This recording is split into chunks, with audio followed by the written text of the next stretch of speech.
বন্ধুগণ, আসসালামু আলাইকুম ওয়া রাহমাতুল্লাহ। আশা করি সকলে ভালো আছেন, সুস্থ আছেন। আজকে আপনাদের সামনে এক নজরে হজের কার্যক্রম কিভাবে করা যায় তার একটি ছক আপনাদের সামনে তুলে ধরার জন্যই এই কন্টেন্টটি তৈরি করা। এটি অত্যন্ত একটি গুরুত্বপূর্ণ।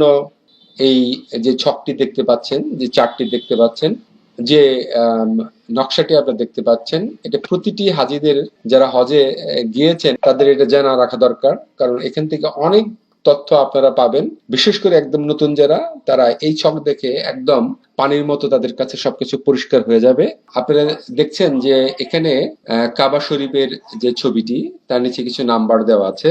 তো এক নাম্বার যে বিষয়টি এখানে লিখেছে, এক নাম্বারটা আমি বলবো যে আসলে প্রথমে হচ্ছে যে হজের ইহরাম বাঁধা। আপনারা জানেন যে হজের নিয়ত তিন ধরনের আছে। যে যেটি করবেন, ইহরাম বেঁধে নিয়ত করে আপনারা কাবাঘর থেকে প্রায় 8 কিলোমিটার দূরে এই 2 নাম্বার দেখছেন ছবিটি, অর্থাৎ মিনায় আপনাদেরকে উপস্থিত হতে হবে এবং সেখানে 7 ও 8 জিলহজ মিনায় আপনাদেরকে অবস্থান করতে হবে। ভিড়ের কারণে অনেক সময় দেখা যায় যে আগের দিন হজের যে কাবাঘর থেকে এই 8 কিলোমিটার দূরত্বে মিনায় চলে আসে, 7 ও 8 জিলহজ মিনায় অবস্থান করেন এবং পরের দিন এখান থেকে মিনা থেকে দূরত্ব প্রায় 15 কিলোমিটার দূরে আরাফাত ময়দানে সেদিন সূর্যোদয়ের পরে আরাফাত ময়দান বা অবস্থান হতে সূর্যাস্তের পরে মুজদলিফা যার উদ্দেশ্যে তারা প্রস্তুতি নেন। আপনারা জানেন আরাফাতের এটি অন্য একটি বিষয়। হজের যে ফরজ আছে সেই ফরজের ভিতরে আরাফাতের বিষয়টি অত্যন্ত গুরুত্বপূর্ণ এবং আরাফাত ময়দানে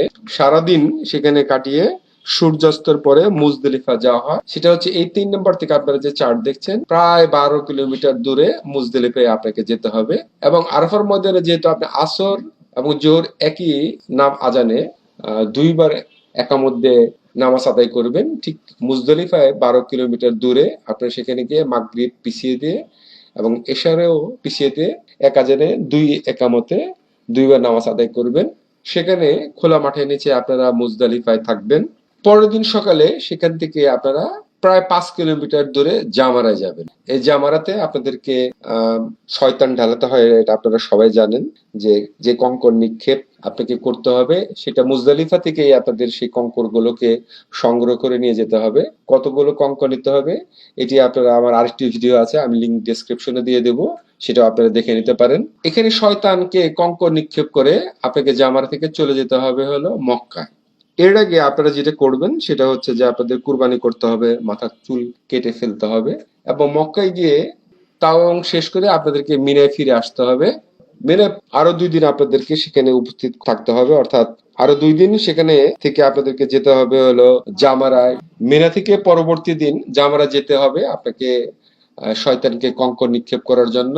আবার মিনায় ফিরে আসতে হবে। তারপরের দিন আপনারা জামারায় আবার শয়তানকে কঙ্কর নিক্ষেপ করে আপনাদের চলে যেতে হবে কাবায় এবং সেখানে আপনাকে বিদায়ী তাওয়াফ করতে হবে। এরপর আপনারা আর কাবা ঘরে প্রবেশ করতে পারবেন না। বন্ধুগণ, এক নজরে আমি আবারও আপনাদেরকে বলে দিচ্ছি যে আপনাদের কি করতে হবে। ইহরাম বাঁধার পরে আপনাদের সেখান থেকে মিনায় চলে যেতে হবে।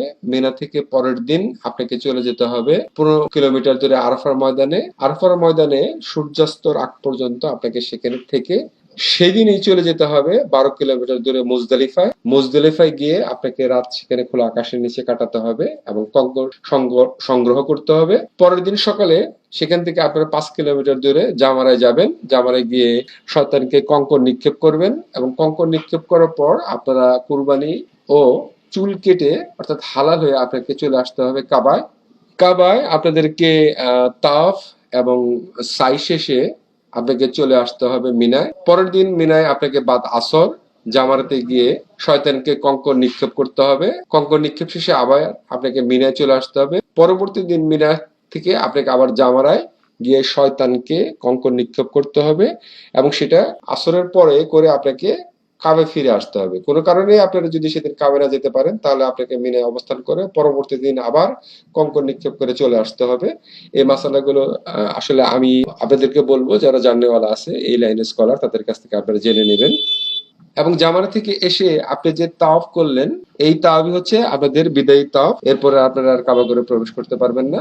বন্ধুগণ, আপনারা দেখতে পাচ্ছেন যে কাবাগরের ঠিক পূর্ব দিকে কিন্তু আপনাদেরকে যেতে হবে যে ছকটা, অর্থাৎ কাবাগর থেকে 8 কিলোমিটার পূর্বে হচ্ছে মিনা। তার পূর্বে হচ্ছে আরাফার ময়দান, এবং সেখান থেকে আপনাকে দক্ষিণে গিয়ে ঘুরে এসে আপনাকে আসতে হবে মুজদালিফা। মুজদালিফা থেকে আপনাকে আবার পশ্চিমে আসতে হবে জামারা। জামারা থেকে আবার পশ্চিমে আপনাকে চলে যেতে হবে কাবা। কাবা থেকে আপনাকে আবার ফিরে যেতে হবে পূর্বের দিকে মিনায়। মিনা থেকে আবার যেতে হবে উত্তরে জামারায় বা উত্তর পশ্চিম কর্নারে। জামারা থেকে পরবর্তীতে আপনাকে আবার পশ্চিমে আসতে হবে। আসলে কাবার জন্য আমরা যারা এদেশি, অর্থাৎ বাংলাদেশি বা আমাদের সাবকন্টিনেন্টে সবাই পশ্চিমকেই দিক নির্দেশন করে। যেহেতু কাবা ঘরের চারপাশেই নামাজ পড়ার নিয়ম, কাবাকে ঘিরে, সেক্ষেত্রে উত্তর পূর্ব পশ্চিম বলতে কোনো কিছু নেই।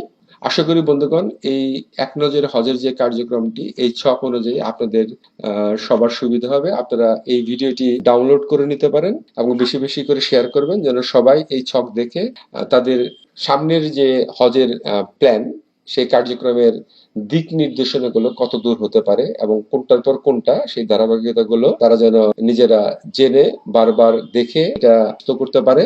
তো বন্ধুগণ, সবাইকে অগ্রিম হজ মোবারক। আল্লাহ তাআলা সবাইকে কবুল করুন। আসসালামু আলাইকুম ওয়া রাহমাতুল্লাহ।